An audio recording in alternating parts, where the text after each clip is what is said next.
अधिकार क्षेत्र, what is jurisdiction of the court. जैसे हिंदी में इसका मीनिंग होता है कि अधिकार क्षेत्र। अधिकार क्षेत्र मतलब कि आप कहाँ तक किसी के, कैसे कहते हैं ना, आप मेरे ज्यूरिडिक्शन में मत आइए। हिंदी में इसका मतलब है कि आप मेरे अधिकार क्षेत्र में मत आइए, मेरा क्षेत्र है। तो कोर्ट की भाषा आती है, तो सबसे इम्पोर्टेंट है कि हम कोर्ट की भाषा में इसको, जैसे कोर्ट में लीगली समझाया गया है, वैसे हम इसको कोर्ट की भाषा में मेन ज्यूरिडिक्शन होता है वो टेरिटोरियल ज्यूरिडिक्शन होता है। अब टेरिटोरियल, फिर एक ज्यूरिडिक्शन होता है कि पेक्यूनरी ज्यूरिडिक्शन। पेक्यूनरी ज्यूरिडिक्शन होता है ज्यूरिडिक्शन, मोस्टली ये सिविल में काम आता है कि आपका अमाउंट आप कितना क्लेम करना चाहते हैं, कितने अमाउंट के लिए केस करना चाहते हैं। सिविल मैटर्स में ये होता है कि वो कौन से कोर्ट में, स्मॉल कोर्ट में जाएगा, कि डिस्ट्रिक्ट कोर्ट में जाएगा, कि हाई कोर्ट में जाएगा, ये भी बातें होती है। और एक ज्यूरिडिक्शन है कि जो कोर्ट का पेक्यूनरी का बहुत सारे ट्राइब्यूनल्स भी बनाए गए हैं। और सबसे इम्पोर्टेंट सब्जेक्ट मैटर में उसका विषय क्या है। जैसे दो सिंपल हो गए, दो राज्यों के बीच का विषय है। अगर दो राज्यों के बीच में कोई डिस्कशन है या फिर कोई जो वाद का मुद्दा है, तो ऐसे समय में वो जाएगा सुप्रीम कोर्ट में। तो ये आपको ध्यान है। या फिर गोवा में मैटर का कुछ government come to Bombay high court, की गोवा और बॉम्बे का महाराष्ट्र का जो कोर्ट है वो एक ही है, बॉम्बे हाई कोर्ट। तो इट ऑल डिपेंड्स कहाँ मेन जो ज्यूरिडिक्शन है वो सिविल होता है, क्रिमिनल होता है।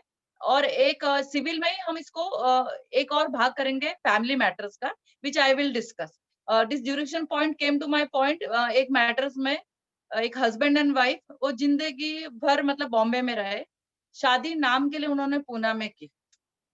सिंपली पूना में उनका कोई लेना देना नहीं, कुछ और रीजन से उन्होंने पूना में, कोई घर नहीं कुछ नहीं, बॉम्बे में उनका घर है, रेंट पूरा उनका अपने नाम से घर है, दोनों हस्बैंड वाइफ का जॉइंट नाम में घर है।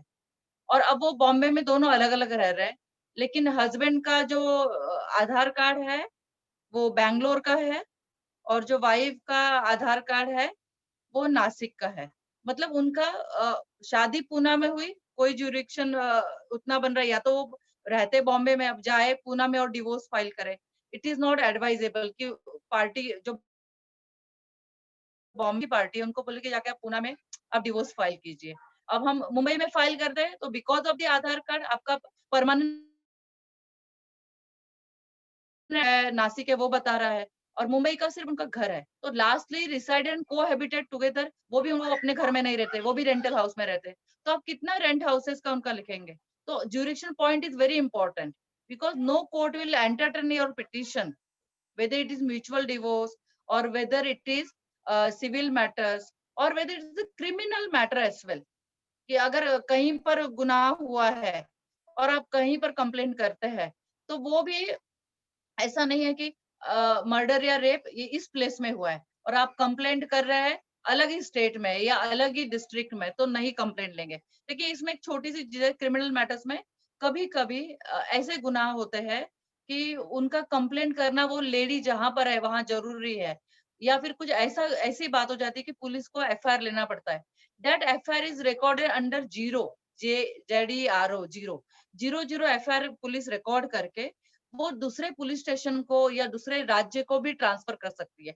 ये एक छोटा सा प्रोविजन है लॉ में। इसके अलावा ऐसा कोई प्रोविजन नहीं है कि आपकी कंप्लेंट कहाँ पर कंप्लेंट करेंगे। There is one judgment 490 day which I will discuss in later part of this session.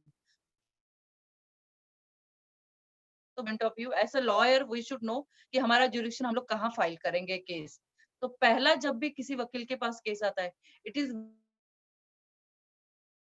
वे करना है, आपको सब्जेक्ट मैटर देखना है, आपको पेक्यूनरी ज्यूरिडिक्शन देखना है, आपको अपील ओरिजिनली कहाँ फाइल करनी होती है वो भी आपको मालूम होनी चाहिए। या अपेलेट में अपील का मैटर, तो अपेलेट कोर्ट कौन सा लगेगा, क्योंकि अपेलेट कोर्ट हमेशा हाई कोर्ट नहीं लगता, कई बार डिस्ट्रिक्ट कोर्ट भी लगता है। क्योंकि अगर सीनियर डिवीजन में अगर मैटर हुआ है तो सीधे ऐसे नहीं है कि वो मतलब वहां पर डिस्ट्रिक्ट कोर्ट का भी अपील का फर्स्ट अपील सेकंड अपील भी सिविल में होती है। This also we have to remember. Now going further in this matter, we will go to first to the कि कोर्ट का हायरार्की भी इसमें देख लेते हैं कि जो क्रिमिनल मैटर है, first the easiest we can take first. तो इजिएस्ट है कि अगर कोई भी गुनाह होता है, कोई भी मर्डर, रेप, कितना भी संगीन गुनाह हो, पहला कंप्लेंट होगा लोकल पुलिस स्टेशन में, और जो chargesheet file police station case में हुआ है, या फिर आप दिल्ली का कोई एरिया ले ले तो पटियाला हाउस के वहां पर हुआ है तो वहां के पुलिस स्टेशन में जाएगा। सुप्रीम कोर्ट के आसपास हुआ है तो तिलक नगर पुलिस स्टेशन में जाएगा। तो जहां पर कंप्लेंट कहाँ होगी, जहां पर ऑफेंस, जिथे घटना घडली है मराठी में बोलेंगे, हिंदी में बोलेंगे जहां पर वो गुनाह घटा है, जहां पर वो गुनाह घटा है वहीं पर इम्पोर्टेंट है इसमें कि कई बार ऐसा होता है कि वो हो सकता है कहीं जैसे गुनाह यहाँ पर घटा और वो लेडी की लाश कहीं और पर पाई, वो आदमी की लाश कहीं पर है, तो वहां की पुलिस 0-0 में एफआईआर रजिस्टर करके जहां पर गुनाह घटा है वो, लेकिन एक एक ही प्रोविजन है, वो छोटा सा प्रोविजन, पर normally it will go to the places where this is one. तो पहला लोकल पुलिस स्टेशन में कंप्लेंट होगा क्रिमिनल में, एक। नंबर टू, वहां से वो रिमांड में जाएगा। रिमांड में मतलब उस आरोपी को अगर अरेस्ट हुई तो केस जाएगा फर्स्ट क्लास के पास। अगर वो एरिया गांव का है तो जुडिशियल मजिस्ट्रेट फर्स्ट क्लास के पास जाएगा। लेकिन अगर वो गांव नहीं है, जैसे मेट्रोपॉलिटन मजिस्ट्रेट के पास, जैसे अगर अंधेरी है या फिर दिल्ली शहर है या फिर बैंगलोर शहर है, तो वहां पर जुडिशियल मजिस्ट्रेट फर्स्ट क्लास नहीं होता है, वहां पर मेट्रोपॉलिटन कोर्ट्स होते हैं, जिसकी एक 10 लाख के ऊपर अगर संख्या हो जाती है, वहां पर मेट्रोपॉलिटन कोर्ट्स बनते जाते हैं। This all depends on the population of the area and the criminal का। उसके ऊपर एक कोर्ट है सेशन कोर्ट। लेकिन सेशन कोर्ट में ये मैटर कब जाएगा, जब चार्जशीट दाखिल होने के बाद अगर गुनाह उसमें पनिशमेंट संगीन है, जैसे रेप मर्डर के केसेस है, कुछ सेशन ट्राइबल केसेस है, कुछ trial courts bye magistrate court tribal है, तो वहां पर वो मैटर जाएगा। तो सेशन कोर्ट है, सेशन कोर्ट के ऊपर है हाई कोर्ट, हाई कोर्ट के ऊपर है सुप्रीम कोर्ट। बट इन सबका ज्यूरिडिक्शन सबका अलग है। लेकिन ये कुछ छोटे मैटर्स में, जैसे एक्सीडेंट का case, simple we will take example, simple matter हम एक्सीडेंट केस लेंगे। अगर आप इंडियन पिनल कोड का कोई भी सेक्शन ले लेंगे तो उसमें ट्राइबल बाय विच कोर्ट भी लिखा होगा। ऑलवेज रिमेंबर, बेलेबल है, नॉन बेलेबल है वो सेक्शन, उसमें सजा कितनी होने वाली है, and tribal by session court, tribal bye magistrate court. और मैजिस्ट्रेट कोर्ट में judicial magistrate first class court आएगा, वो वहां पर आएगा जहां पर गांव खेड़ा है। हुँ? और जहाँ पर मेट्रोपॉलिटन सिटी है, वहाँ पर मेट्रोपॉलिटन मजिस्ट्रेट कोर्ट्स आएगा। This is very important to remember. Now from here further it will go to session court. अगर उसमें सजा ज्यादा है, संगीन मामला है, तो ट्राइबल बाय सेशन कोर्ट, तो सेशन कोर्ट में होगा। तो जुडिशियल मजिस्ट्रेट फर्स्ट क्लास में जो मैटर होगा, या फिर जो इसमें होगा अपना मजिस्ट्रेट कोर्ट में होगा, उसकी अपील एक्सीडेंट केस के लिए जाएगी सीधे सेशन कोर्ट में, फिर हाई कोर्ट में, फिर सुप्रीम कोर्ट में। But this is not true always. When rape and murder, जब ऐसे संगीन मैटर्स होते हैं, या तो वो मैटर्स कहाँ जाएंगे, वो सेशन कोर्ट ट्राइबल है, उनकी अपील हाई कोर्ट में होगी, और हाई कोर्ट के बाद सुप्रीम कोर्ट में होगी। सुप्रीम कोर्ट में अपील नहीं होती है, एसएलपी होती है, स्पेशल लीव पिटिशन होती है। हर मैटर की अपील नहीं होती है, एक्सेप्ट जहां पर सजा 10 ईयर से ज्यादा है, वहां डायरेक्ट अपील होगी, और जहां फांसी की शिक्षा हुई है, या फिर direct appeal in very few matters in supreme court. Always remember, वहां पर पहले स्पेशल लीव पिटिशन फाइल होती है।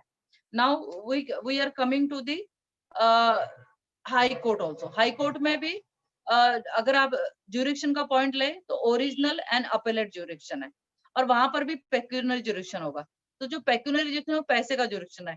तो अगर आप मेट्रोपॉलिटन सिटी में रहते हैं तो सक्सेशन सर्टिफिकेट आपको मालूम है वो हाई कोर्ट से ही मिलता है। बट आप अगर यहाँ पर जाएंगे, गांव खेड़े में जाएंगे, तो वहां पर एयरशिप सर्टिफिकेट्स भी है, तो legal heirship certificate. This always you have to remember कि वहां पर उनको ज्यूरिक्शन अनलिमिटेड है। But if you come to Mumbai city, the jurisdiction to the city civil court is not unlimited. You have to beyond some amount, you have to go to high court. तो always remember this कि आपको pecuniary ज्यूरिक्शन का भी एक district court, civil के लिए कह रही हूँ, एक डिस्ट्रिक्ट कोर्ट होता है, और डिस्ट्रिक्ट कोर्ट में उसके ऊपर होता है हाई कोर्ट। और सुप्रीम कोर्ट का ऐसा पेक्यूनरी ज्यूरिक्शन नहीं है, वो सिर्फ गवर्नमेंट्स के लिए होते हैं, वो हमारे लिए नहीं। पेक्यूनरी ज्यूरिक्शन का सारे पावर्स हाई कोर्ट को और डिस्ट्रिक्ट कोर्ट्स को दिए हुए हैं। अब डिस्ट्रिक्ट कोर्ट में एक छोटा सा हम लोग एक डिस्ट्रिक्ट कोर्ट में सिविल पार्ट का ले लेंगे, सिविल पार्ट में पेक्यूनरी जुडिक्शन एक और बात है, लेकिन सब्जेक्ट मैटर के हिसाब से अगर हम डिवोर्स मैटर करें तो आप देखेंगे कि मुंबई, बैंगलोर, दिल्ली सब जगह आपको फैमिली कोर्ट्स मिलते हैं। But if you go to Thane Maharashtra में, तो वहां पर है ना, अर्बन भी है एंड रूरल भी है। तो जो अर्बन है उनके लिए फैमिली कोर्ट बना है, लेकिन जो रूरल है उनके लिए फैमिली कोर्ट नहीं है। वहां पर जो फैमिली कोर्ट का कोई भी आपका पिटिशन होगा, it will be file before the senior division. वहां पर सीनियर डिवीजन होता है, जूनियर डिवीजन होता है, तो सीनियर डिवीजन में होगा। और उसकी जो अपील होगी, अगर फैमिली कोर्ट में आपने समझो आपने पुणे फैमिली कोर्ट में किया है, तो उसकी अपील और आपकी डिवोर्स पिटिशन डिसमिस हो गई, उसकी अपील कहाँ जाएगी? हाई कोर्ट में। बट अगर पुणे के सीनियर, पुणे में नहीं, अपने थाने में अगर सीनियर डिवीजन में आपने किया है, तो वहां पर डिस्ट्रिक्ट कोर्ट के पास अपील जाएगी and then it will come to high court. तो वहां पर first appeal, second appeal, district court है। जैसे नासिक में, अगर मैंने नासिक में फैमिली कोर्ट वी है, बट वहां पर भी एक डिस्ट्रिक्ट कोर्ट का जो रूरल और अर्बन जो पार्ट है, जो रूरल है, ग्रामीण, ग्रामीण में हमेशा ध्यान रखना है कि सीनियर डिवीजन के बाद वहां पर डिस्ट्रिक्ट कोर्ट में अपील जाएगी। It will not come to directly to high court. This always you have to remember. Now ये फैमिली कोर्ट का हो गया। तो फैमिली कोर्ट के में एक और चीज मैं आपको जोड़ना चाहूंगी कि फैमिली कोर्ट में जब बच्चों की कस्टडी केसेस फाइल करते हैं, तो कस्टडी केस का कोई ज्यूरिक्शन नहीं है एक्सेप्ट वन ज्यूरिक्शन। वो बच्चा कहाँ पैदा हुआ ये ज्यूरिक्शन नहीं है, माँ बाप की शादी कहाँ हुई ज्यूरिक्शन नहीं। फैमिली कोर्ट का एक ही ज्यूरिक्शन है for custody case, where the child is currently, where the child is currently, जहां पर बच्चा इस समय है। समझो माँ उसको लेके कहीं और चली गई है और आपने यहाँ पर फाइल किया है, तो वो फैमिली कोर्ट वैसे पिटिशन एक्सेप्ट नहीं करते हैं। अगर फैमिली कोर्ट में कस्टडी केस जब भी आप फाइल करोगे, always remember where the child is. अगर वो माँ पूना लेकर चले गए तो पूना फाइल होगा। पर आई वुड लाइक टू से, एक मैटर मेरे पास ऐसा था जिसमें उसके चाचा जी उस बच्चे को कहीं लेकर चले गए थे, और उसके जो ये थे, मतलब फादर थे, वो एक्सपायर हो गए थे, तो माँ मेरे पास आई थी। तो मैंने वहीं पर मतलब मुंबई में ही फाइल किया। तो वो उन्होंने वो but then there is a question comes, the child was taken from the lawful custody of the mother where she was residing. In those cases, mother can have a jurisdiction in the court from where the child has been taken out from her lawful custody. तो lawful custody एक शब्द रहेगा उसमें, लेकिन normally जब भी custody के साथ फाइल करने जाएंगे फैमिली कोर्ट का रजिस्टर आपको सिंपल क्वेश्चन पूछेगा कि चाइल्ड कहाँ पर है, तो यू फाइल इट। समझो कल्याण में है तो कल्याण, वो स्कूल कहाँ जाता है, अगर बच्चा बड़ा है तो स्कूल कहाँ जाता है, ये बात ही पे उसके पीछे मेरे ख्याल से ये रीजन बताया कि उसके बच्चे का स्कूल या बच्चा है, मतलब वो डिस्टर्ब नहीं हो। क्योंकि अगर आप देखेंगे फैमिली कोर्ट का पूरा एक्ट देख लेंगे तो उसमें एक्सेस का कोई ऐसा एप्लीकेशन हम कर सकते हैं, बट डोमेस्टिक वायलेंस एक्ट में एक्सेस का प्रोविजन है। बट आप हिंदू मैरिज एक्ट एक फैमिली कोर्ट का लॉ उठा लीजिए, दिस इज नो एक्सेस। कभी एक्सेस चाहिए तो कहाँ फाइल करेगा, तो एक्सेस कहाँ से फाइल करेंगे, क्योंकि there is no provision. Then you to file for custody, in that you can make an application for access where for the access. This is very important when you file a custody case and access application. There is no provision for access under Hindu law. Specially petition file कर सकते हैं। अगर कोई petition already pending है तो आप application file कर सकते हैं। सिर्फ एक्सेस के लिए आप एप्लीकेशन एमए ऐसे extra, unless until there is an order जिसका ब्रीच हुआ है या कंसेंट टर्म्स हुए, उसके लिए आप कर सकते हैं। ऐसा कोई पिटिशन एक्सेस के लिए कोई आप file. Now, apart from this, now we can discuss about very important part जब फैमिली मैटर की बात चली, सेक्शन 498 है। अब सेक्शन 498 में उस वाइफ पर, everybody knows what is section 498 है। In short I can tell you कि जो वाइफ होती है marriage,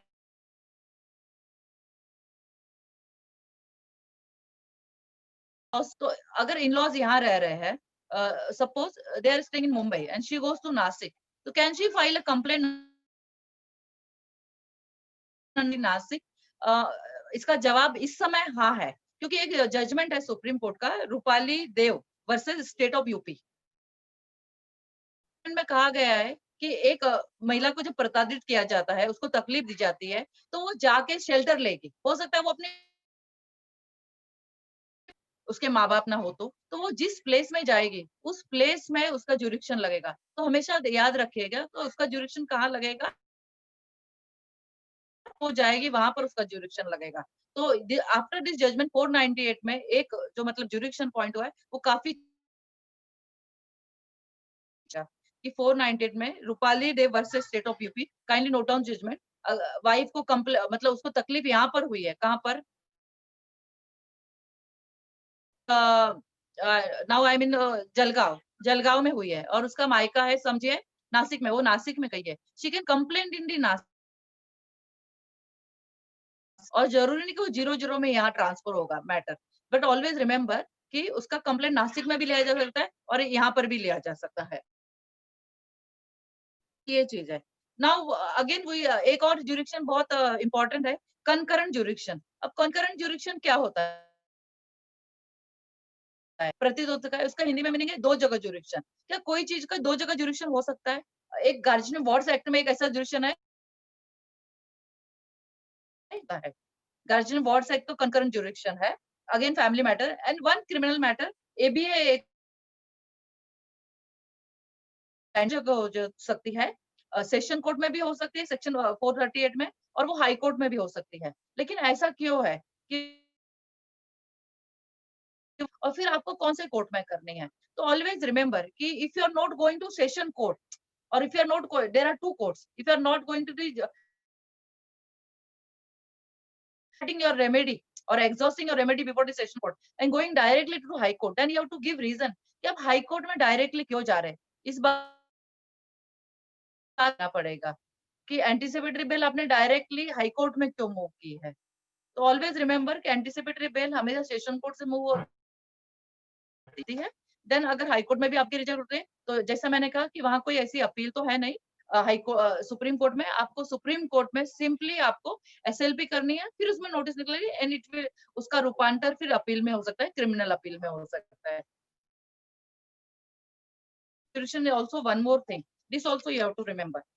Now we will go towards little to the civil matter.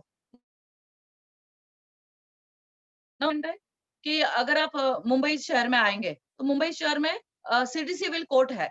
City civil यानी दीवानी न्यायालय, शहरी दीवानी न्यायालय और फिर और एक स्मॉल कॉज कोर्ट भी है बॉम्बे धोबी तालाब टू एरिया मेट्रो सिनेमा के नजदीक। तो ये 2 जगह पर है। अब इसमें फ़र्क क्या है? अब सिटी सिविल कोर्ट में छोटे-मोटे मैटर्स है, रेंट के है, छोटा-मोटा लोन या प्रॉमिसरी नोट्स के मैटर्स चलेंगे और जो सिटी सिविल कोर्ट है उसका पेक्यूनियरी जुरिडिक्शन थोड़ा तो उसमें थोड़े से पेक्यूनियरी जुरिडिक्शन में सिविल मैटर बड़े लेवल पे चलेंगे। इसमें पार्टनरशिप का भी मैटर्स चल सकते हैं। पार्टनरशिप के बारे में मैटर्स भी कुछ चलेंगे, लेकिन कंपनी लॉ बोर्ड एक अलग चीज़ है, वो भी आपको ध्यान रखना है कि इसमें सीएलबी तो इसका जुरिडिक्शन के मतलब बहुत सारे भी तो हमारे यहाँ तो और कहीं मैट मैट भी है, कैट भी है, तो इसका जुरिडिक्शन हर जगह अलग है और इन सब के कोर्ट में ही जाते हैं। पर इस बात को हमेशा ध्यान रखना कि जो सिटी सिविल कोर्ट्स है, वो सभी जगह नहीं है। इसका जैसे यहाँ पर शहरीकरण होता है, वहाँ पर है। तो वैसे सिटी सिविल कोर्ट मुंबई का जहाँ पर दीवानी न्यायालय, शहर दीवानी न्यायालय, जहाँ पर वो मेट्रोपॉलिटन ज्यूरिडिक्शन अलग होगा और यहाँ से अपील जाएगी फिर हाई कोर्ट में। सेम टाइम में अभी अगर यही स्मॉल कॉज कोर्ट और सिटी सिविल कोर्ट ये शहरों में होते हैं, लेकिन अब फिर गाँव की तरफ आएँगे, तो वहाँ पर मुंसिफ कोर्ट होते हैं। अब इस बात को भी हमें ध्यान रखना है कि मुंसिफ कोर्ट ये मतलब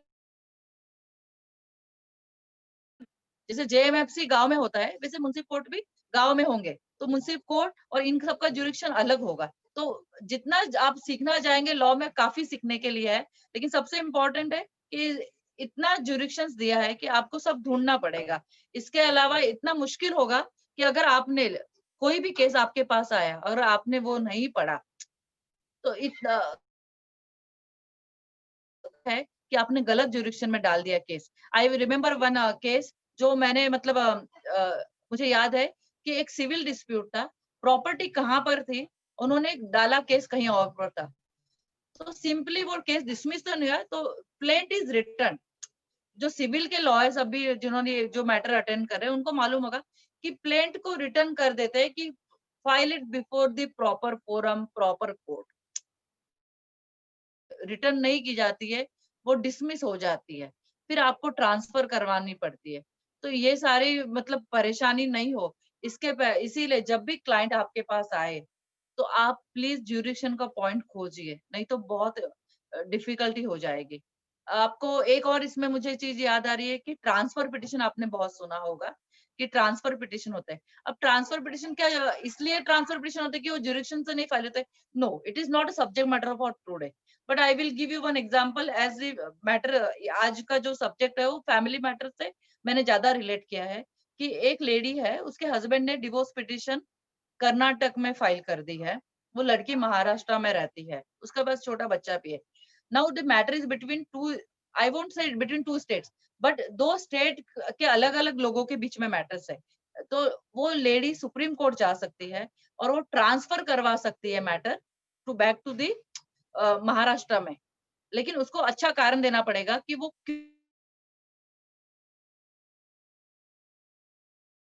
दे देंगे, लेकिन उसका छोटा बच्चा है, उसका कर्नाटक में हो सकता है कोई रिलेटिव नहीं हो, and as a woman when she is handling a child, तो कानून यही देखेगा कि पहले उसको हम सपोर्ट करें, उसको सहयोग दे, उसको कोऑपरेशन दिया जाए, तो ये देखा जाएगा। तो ट्रांसफर पिटिशन होती है। सेम समय में हाई कोर्ट में भी ट्रांसफर पिटिशन होती है।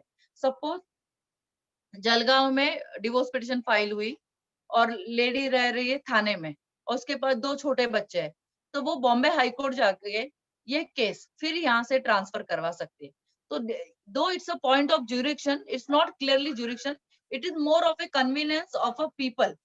और सम टाइम क्रिमिनल मैटर्स में भी ट्रांसफर होता है, बट ओनली व्हेन, जब वो आप ऐसा अच्छा पॉइंट बता सकते हैं कि जहां पर ये क्रिमिनल ऑफेंस हुआ ही नहीं, वहां पर केस क्यों चलाई जा रही है। या कई बार उल्टा भी होता है कि ऑफेंस जहां हुआ वहीं केस चल रही है, लेकिन जो कंप्लेनेंट, जो फिरियादी होता है, वो क्या बोलता है कि मुझे यहाँ न्याय नहीं मिलेगा या मेरे विटनेसेस यहाँ नहीं आ पाएंगे। ऐसे समय में वो बोलता है कि मेरा केस प्लीज आप ऐसी जगह ट्रांसफर कीजिए, इंडिपेंडेंट प्लेस में। जैसे गुजरात का गोधरा का केस आपको याद होगा कि वो गुजरात स्टेट से पूरा मुंबई में हिलाया गया था, क्योंकि वहां पर कंप्लेंट ने बोला कि मुझे उस वातावरण में न्याय नहीं मिलेगा। तो ऑलवेज रिमेंबर कि ज्यूरिडिक्शन का point is very important. Transfer petition different, we will handle this subject in one more session in future.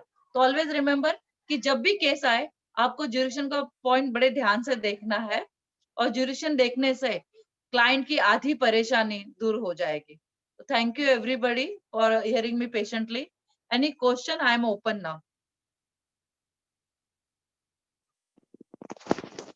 Hello. Can I request one by one? Yes, yes. Hello, ma'am. Yes, yes. बोला ना. Jurisdiction of supreme court म्हणजे explain करता येईल का थोडस short मध्ये? हाँ, surely. अब सुप्रीम कोर्ट में कौन से केसेस चलते हैं? टाइप्स ऑफ केसेस मैं बता सकती हूँ कि ट्रांसफर पिटिशन जैसे मैंने बोला वो चलते हैं, वो हाई कोर्ट में भी चलते हैं, लेकिन सुप्रीम कोर्ट में मेनली दो स्टेट के बीच में जो झगड़ा होता है वो चलता है। कि ऐसे से हो सकता है कि कर्नाटक और महाराष्ट्र का सीमा वाद चल रहा है, बॉर्डर का वाद चल रहा है, वो वहां पर चलेगा। कई बार ऐसे भी होता है कि सुप्रीम कोर्ट में टैक्स अपील्स भी जाती है। हो सकता है कि जैसे एक मैं एग्जांपल दूंगी, LIC की कोई पॉलिसी है जिसके बारे में दो हाई कोर्ट की अलग अलग राय है, या फिर एक्सीडेंट ट्रिब्यूनल का, MACT का कोई मैटर है।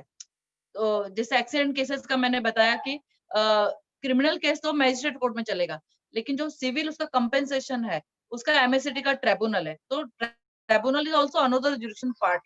इसलिए जब भी आपके पास केस आए उसको देखिए। तो सुप्रीम कोर्ट में टाइप्स ऑफ केसेस चलेंगे, उसमें ट्रांसफर पिटिशन चलेगी।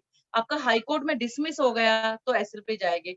लेकिन सुप्रीम कोर्ट का अगर SLP का 136 आर्टिकल 136 अगर आप पढ़ेंगे तो the word written is any order from any court is challengeable. तो ऑलवेज रिमेम्बर कि सुप्रीम कोर्ट का जो ये कहना चाहूंगी, उसका ज्यूरिडिक्शन तो ऑल ओवर देश का है, कोई उसको मतलब अछूता नहीं है, जम्मू एंड कश्मीर से लेके कन्याकुमारी तक। तो उसका कोई ज्यूरिडिक्शन अछूता नहीं है। And supreme court suo motu भी कॉग्नाइजेंस लेता है। सबसे अभी मतलब लाइव एग्जांपल है फार्म बिल का, या फिर डिमोनेटाइजेशन के समय उन्होंने कमिटी गठित की थी, खुद कॉग्नाइजेंस सुओ मोटो ले सकता है। तो सुओ मोटो कॉग्नाइजेंस ये भी इटसेल्फ है ज्यूरिडिक्शन आल्सो है। हाई कोर्ट का, बॉम्बे हाई कोर्ट ने भी कुछ मैटर्स में ज्यूरिडिक्शन ली थी जब लेबरर्स जा रहे थे वहां पर, अभी कोविड के समय। तो आप हमेशा ध्यान रखिए कि सुओ मोटो कॉग्नाइजेंस लेता है। सुप्रीम कोर्ट में एसएलपी चलती है, तो एनी ऑर्डर फिर आपका किसी भी हाई कोर्ट में डिसमिस हो गया, देन ट्रांसफर पिटिशंस है, टैक्स अपील्स चलती है। अ, जो भी हाई कोर्ट से जिसमें होगा, मैट का होगा, कैट का होगा, वो हाई कोर्ट के द्वारा फिर सुप्रीम कोर्ट में जाएगा। फिर कंज्यूमर कोर्ट, जो नेशनल कंज्यूमर है, वहां पर जब डिसीजन हो जाएगा, तो वहां से भी डायरेक्ट सुप्रीम कोर्ट जाएगा। तो supreme court types of cases I will take in future again. Any other questions?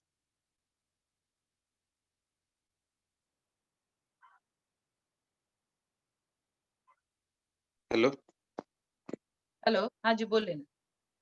Ma'am, appeals on certificate by high court हाँ, आणि SLP यामध्ये डिफरन्स काय आहे? म्हणजे appeals appeal on the dismiss certificate, yes very good question.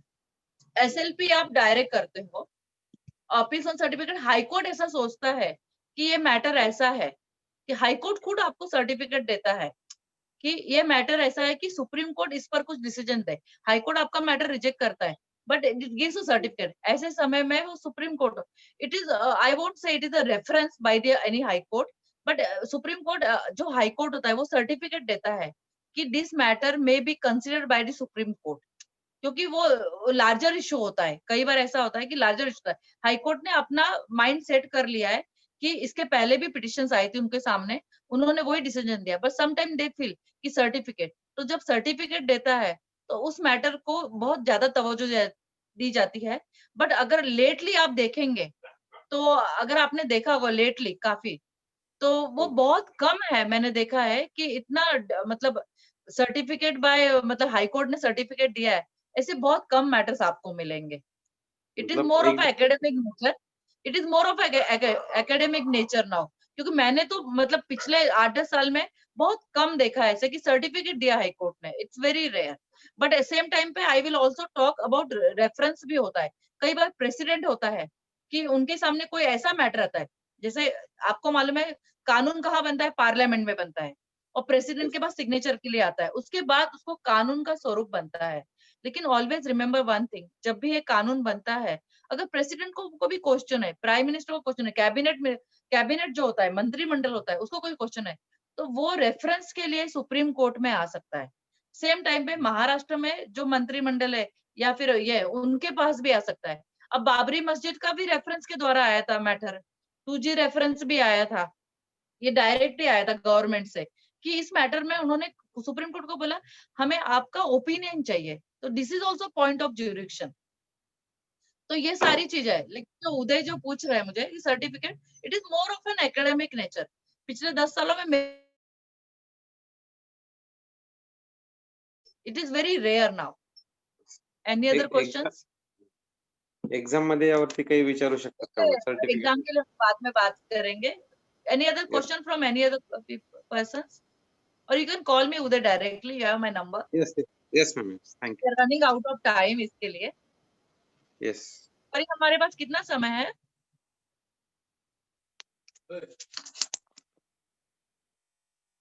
Because मैं mobile से कर रही, सेल फोन से, तो मुझे समय नहीं दिख रहा है, but out of, running out of time बता रहा है। 10 PM।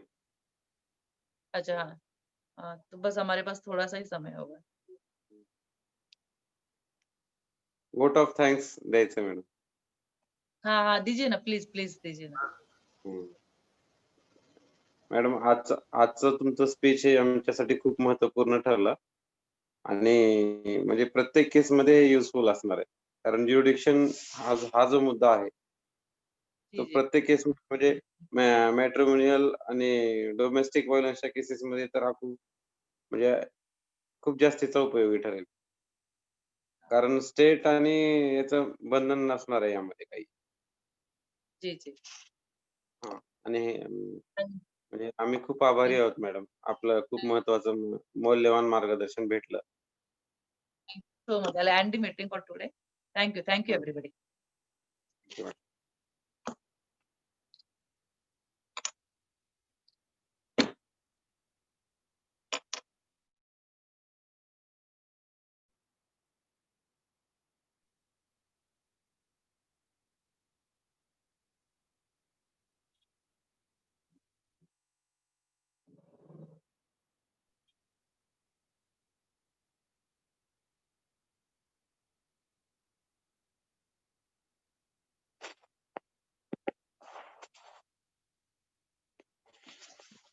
But if you're host, you can end the meeting, please.